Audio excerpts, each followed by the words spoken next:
Accident કે incident, કયો word વાપરો યાર? કન્ફ્યુઝન. દૂર કરીએ કન્ફ્યુઝન. ચાલો શીખીએ.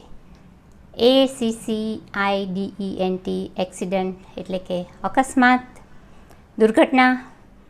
અને INCIDENT, ઇન્સિડન્ટ એટલે કે ઘટના. કોઈ પણ ઘટના ઘટે તેને ઇન્સિડન્ટ કહેવામાં આવે છે. એક્સિડન્ટ હંમેશા દુઃખદ જ હોય છે, તેનું પરિણામ દુઃખદ જ હોય છે. જ્યારે ઇન્સિડન્ટ હોય છે તે સુખદ પણ હોઈ શકે, દુઃખદ પણ હોઈ શકે, રમૂજી પણ હોઈ શકે. કોઈ પણ ટાઈપની ઘટના ઘટે તેને ઇન્સિડન્ટ કહેવામાં આવે છે.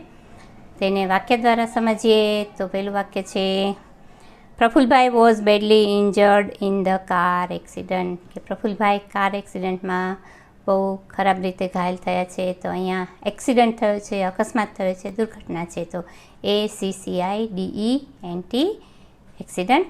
અને બીજું સેન્ટેન્સ છે આપણી પાસે, my mother told me about A funny incident from her childhood. કે મારી મમ્મીએ એક એની રમૂજી ઘટના એના બાળપણની એના વિશે મને વાત કરી. તો અહીંયા ઘટના બની છે, તો કોઈ પણ ટાઈપની ઘટના એને ઇન્સિડન્ટ કહેવાય. INCIDENT, incident. આવા જ વર્ડ્સ શીખવા માટે અને ઇંગ્લિશ ગ્રામર શીખવા માટે મારી ચેનલ ઇંગ્લિશ ગુજરાતી પર વિઝિટ કરો. Thank you for watching. Bye bye.